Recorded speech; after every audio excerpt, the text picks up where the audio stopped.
Tonight, Donald Trump's historic comeback hands him a powerful mandate to shape America's future, while Kamala Harris concedes but vows to fight on. I'm Jessica van Vonderen. This is ABC News, Queensland.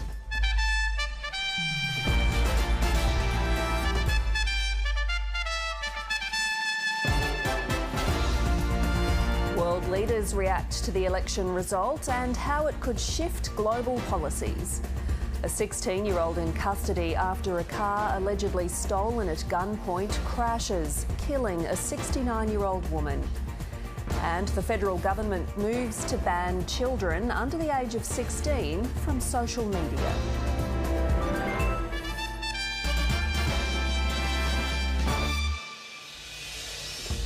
Good evening. Donald Trump spent his first day as US President-elect largely out of the public eye, taking calls of congratulations from world leaders and his defeated opponent.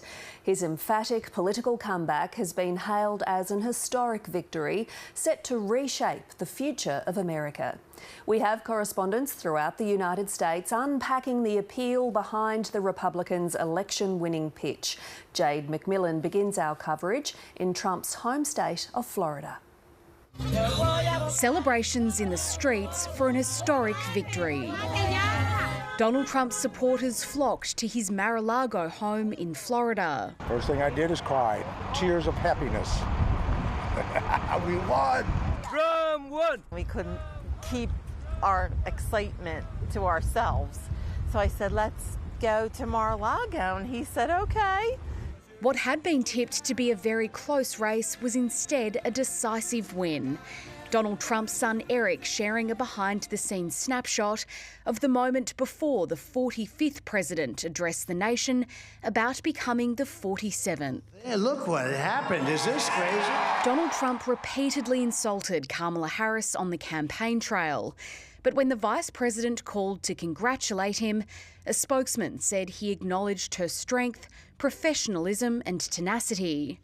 The man who replaced him 4 years ago also reached out to commit to a smooth and peaceful transition of power.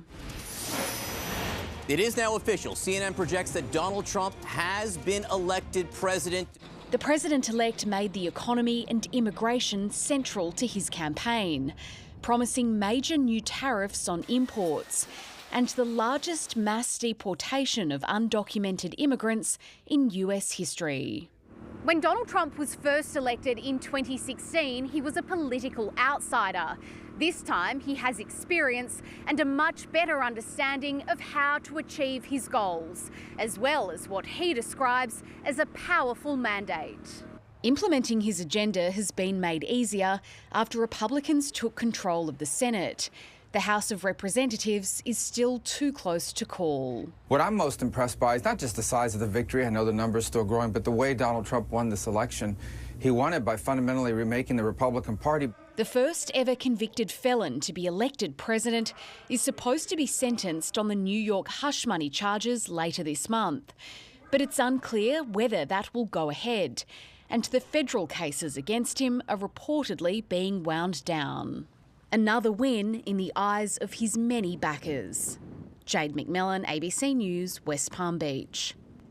A defiant and dignified Kamala Harris has conceded defeat to Donald Trump. Her speech to supporters in Washington was part rally cry and part pep talk. It was to have been a big outdoor party. Instead, it felt more like a wake. Folks are feeling and experiencing a range of emotions right now. I get it.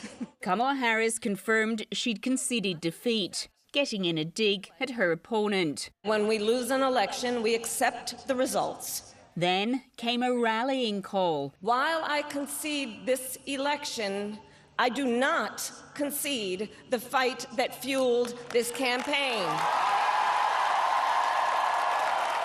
This was fighting talk from the Vice President, but within the Democratic Party, the soul-searching and the recriminations are just beginning.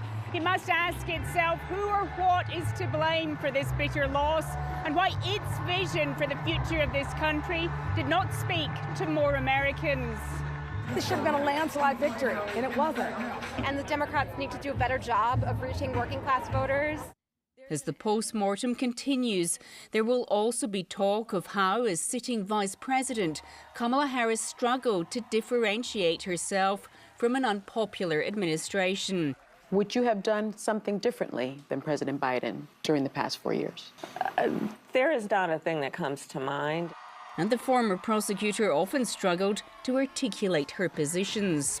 To understand where we exist in the history and in the moment as it relates not only to the past but the future. Celebrities lined up to endorse her. Let's go, Kamala! But all to no avail. She gave her all, and that's all we can ask for. Yeah, I mean, I'm just devastated.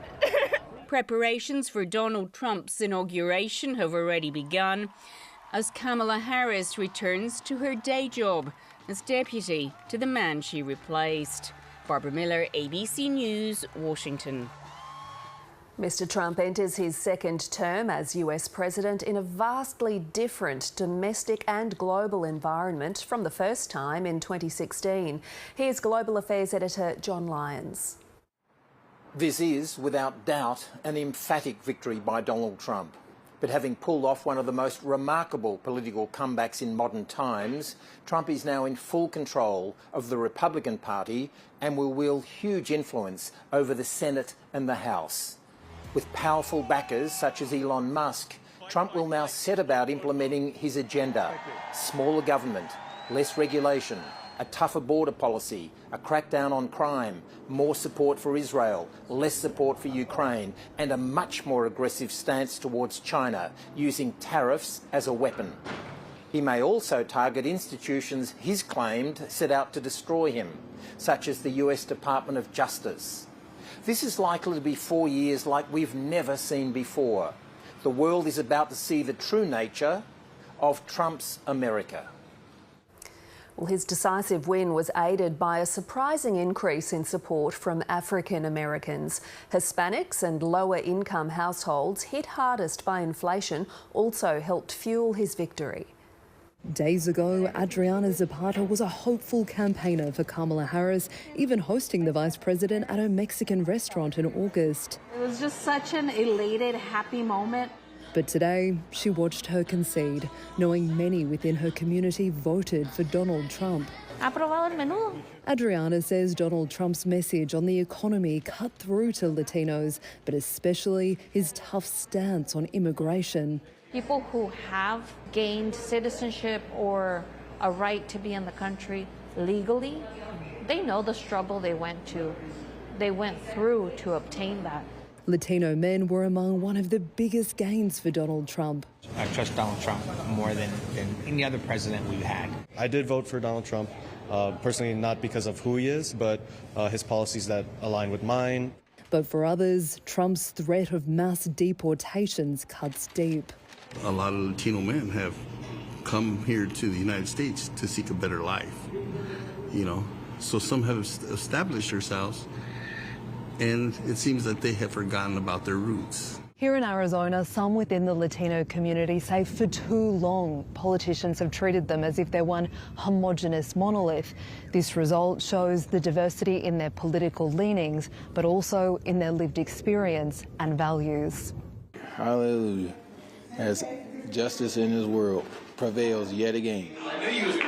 Trump also gained votes among young black men who feel taken for granted by the Democratic Party. Black lives don't matter to them. Black votes matter to them. But here too, Trump's promises of a better economy hit home. When Trump was in office, some of my sons have their own business, and they seen that their business flourished. A new generation with new voting habits. Isabella Hickens, ABC News, Phoenix.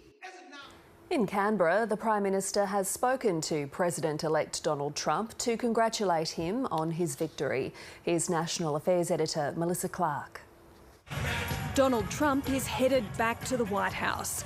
And like his predecessors, Anthony Albanese will face an unpredictable US president. No, I'd look forward to working with President Trump. Assuming the volatility of his first term is replicated second time around. President Trump has campaigned on change. We shouldn't be surprised if there is change. Trump's vow to impose tariffs on imports is the immediate concern, as it would affect Australia's direct exports to the US and China's exports made with Australian resources. We're a trading nation and we will continue to be advocates for free and fair trade. Both Labor and the Coalition are optimistic Trump will back the AUKUS Defence Pact and Australia's acquisition of nuclear submarine technology. AUKUS is providing increased capability across both our nations. But Trump's commitment to the Paris Agreement is far less certain, given he pulled out of the Climate Change Pact last time he was in the Oval Office. The federal government saying if that happens, it won't change Australia's stance. We are going to have to be able to prosper in a world where much of the global economy is moving to net zero. Ambassador Kevin Rudd has been working hard to build connections with the Republicans, despite his and Anthony Albanese's sharp words about Trump in the past. He scares the shit out of me. We will make sure, Mr Speaker, that President Trump is not somebody to be scared of, but somebody that we can work very closely with. The PM and the President-elect spoke on the phone today, and in the call, Trump described Australia and America as perfect friends, a congenial start. But the real work begins after Trump's inauguration in January, when the ritual courtesies give way to realpolitik. Melissa Clark, ABC News, Canberra. Europe will be watching closely to see what impact Donald Trump's victory will have on the war in Ukraine, as well as security and trade. During the campaign, Mr Trump claimed he could end the conflict in 24 hours. While the world stopped to watch the US presidential race, Russia's offensive in Ukraine pressed on. Trump's victory met with mixed reactions. He will certainly try to reach a deal with Putin.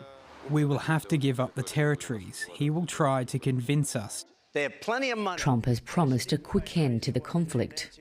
I will have that war settled in one day. But many fear a hasty peace deal would force Ukraine to cede land to Russia. The Ukrainian leader, nonetheless, wishing Trump well. Today is truly a special day. I congratulate him on his victory. Moscow withheld its congratulations, calling the US an unfriendly country.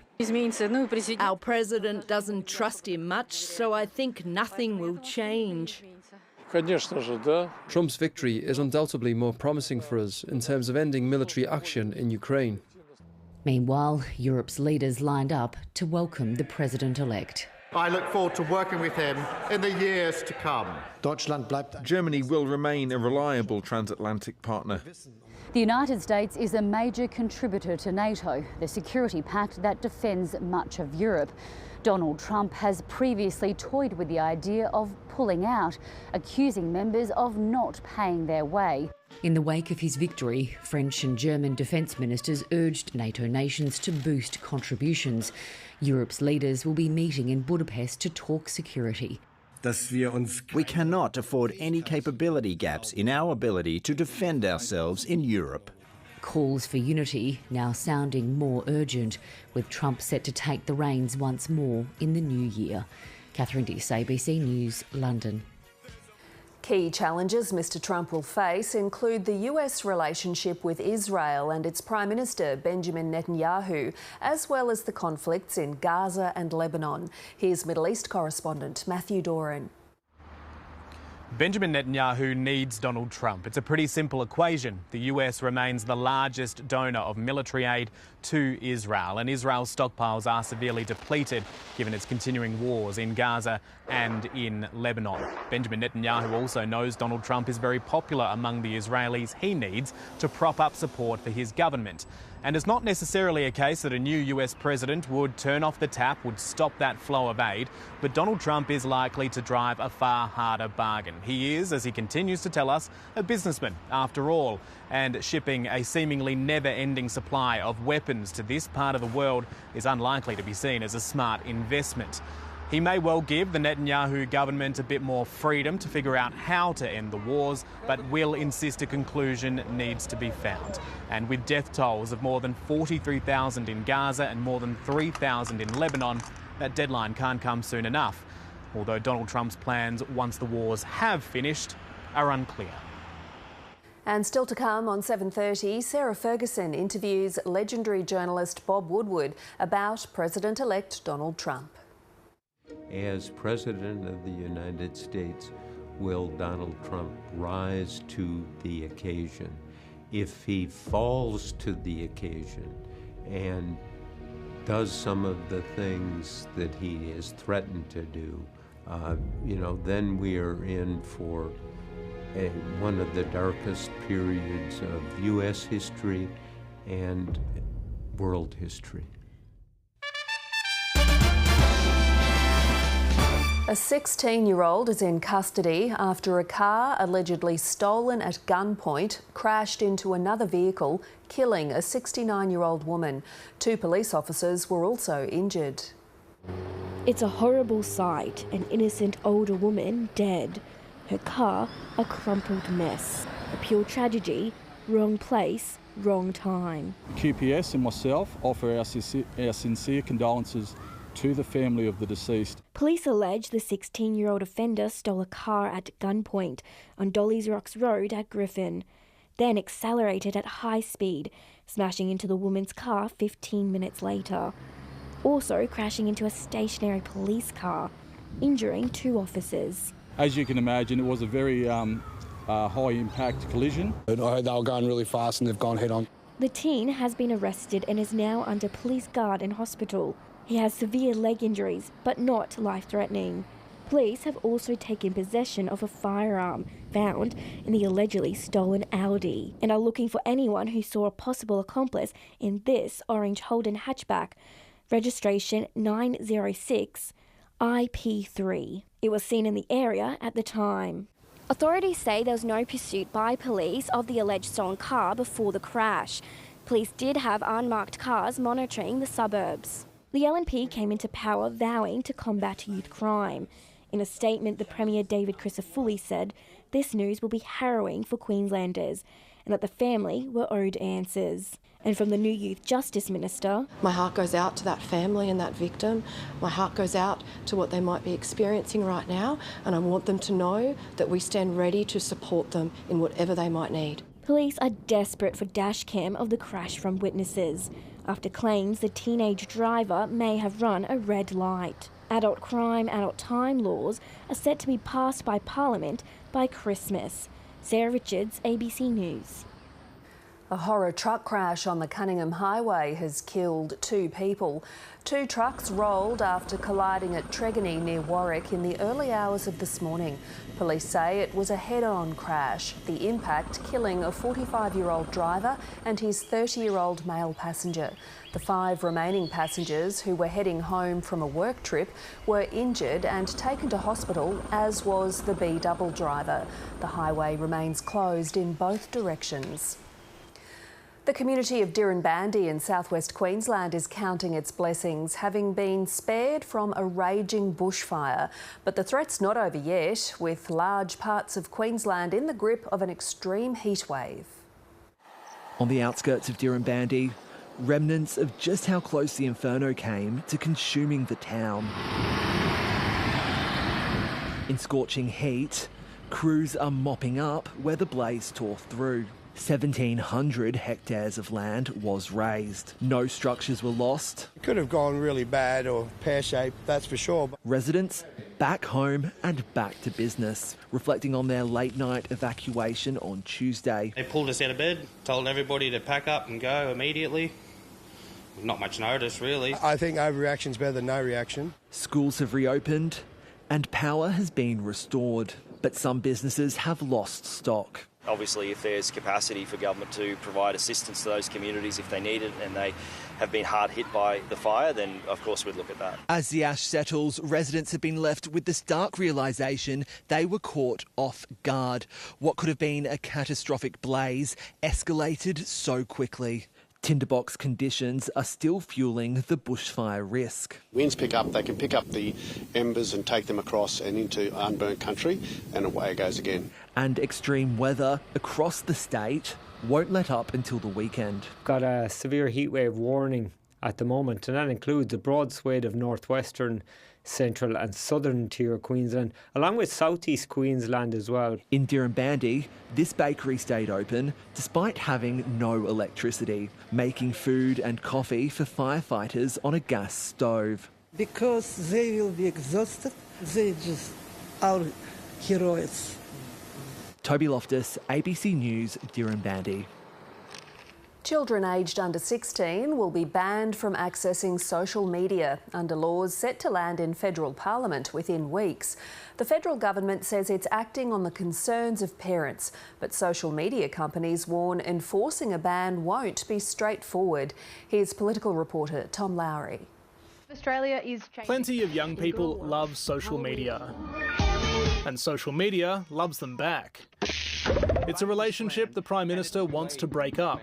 And this one's for the mums and dads.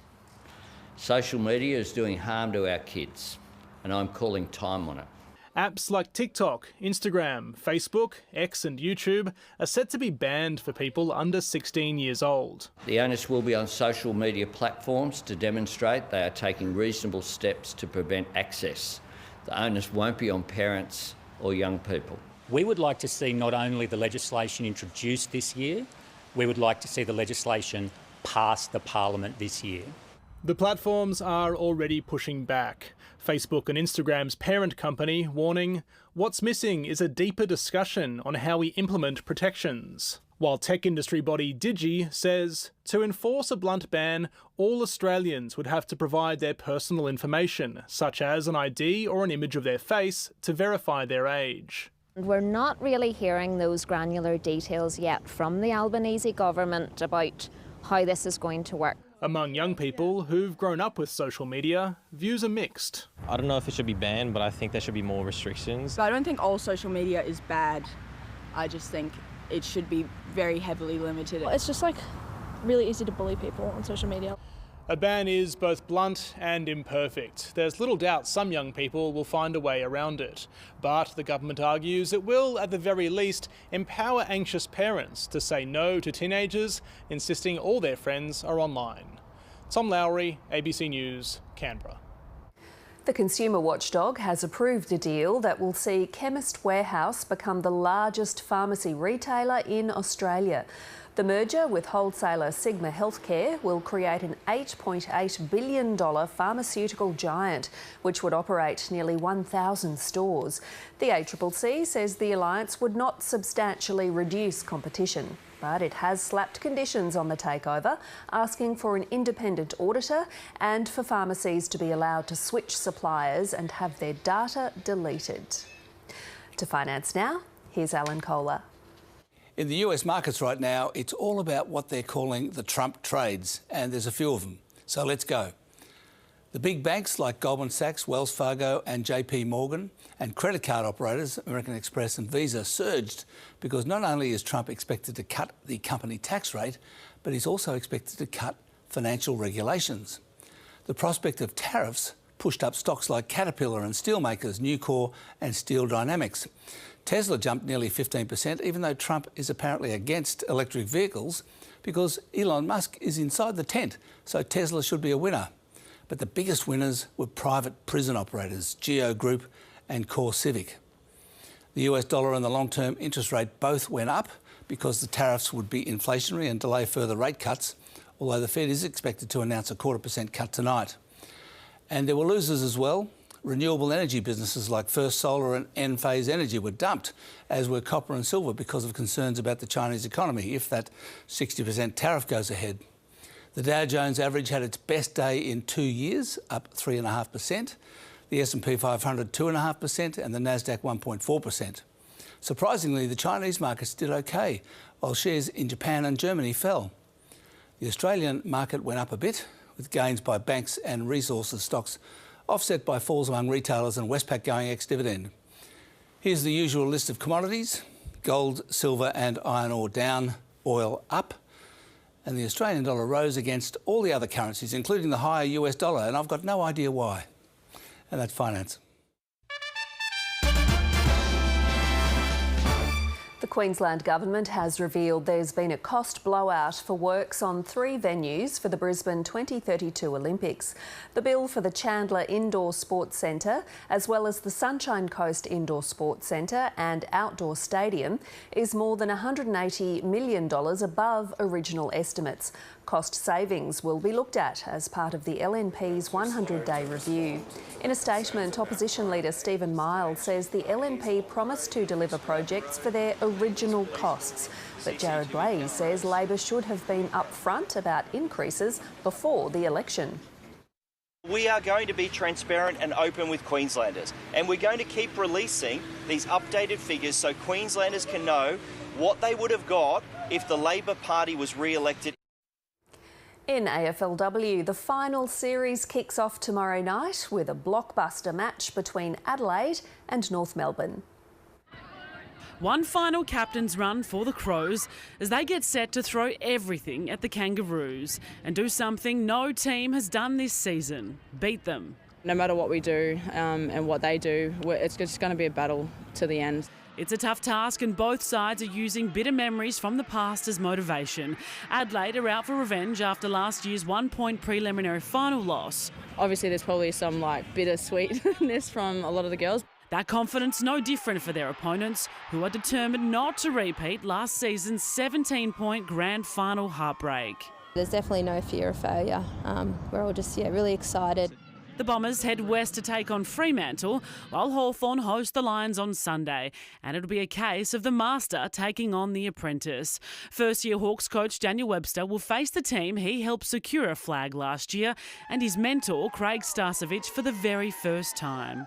Knowing the way Daniel wants his teams to play, I guess is nice for us to have the head start from that point of view. The Tigers making the trip to Alberton Oval on a mission to turn off the power and secure their first ever finals win. We feel like we're battle hardened and that we've grown every week because of that.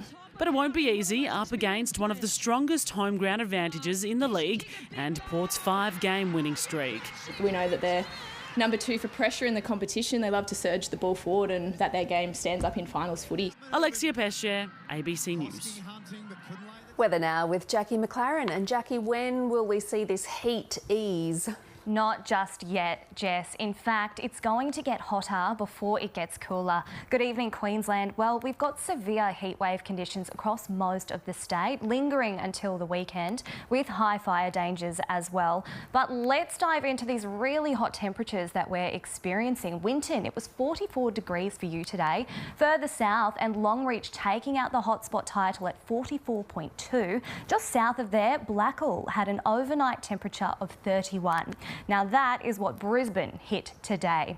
To photos now, and John captured the colours peeking through the cloud cover at Redcliffe. Meanwhile, not much clean swell around for our surfers due to those northerly winds. Thanks, David. On to the satellite, and there's plenty of clouds streaming across central and southern parts, and we do have a cool southerly change moving up the coast where all that thick cloud is. Now across the country tomorrow, a chilly 17 for Hobart, Melbourne 20 degrees and a hot 36 for Alice Springs. Onto the chart now, and we can see that southerly change creeping its way toward our border. Now it will slow down when it reaches us, so it's not going to bring us the cooler temperatures that we're after. So combine that with this lingering heat trough and we will see the peak of the heat tomorrow. And of course, with plenty of unstable air around, we could be in for another stormy afternoon. Severe cells are possible, bringing damaging winds, heavy rain and large hail. But let's get into our Friday forecast. Now in the north, 41 degrees for you, Mount Isa. Plenty of sunshine around with the tropics keeping dry for this time of the year. Cairns, you're heading for 32. Inland now, and it's all about those hot temperatures. 42 for you, Longreach. Storms are possible south of about Roma. In the southeast, it's going to be hot with storms possible. The focus on inland parts, the border ranges and as far north as the Sunshine Coast, heading for 33. Brisbane could see a storm too, so be sure to check check those warnings before your commute home. And we do have a strong wind warning for the Sunshine Coast and also for the Gold Coast waters.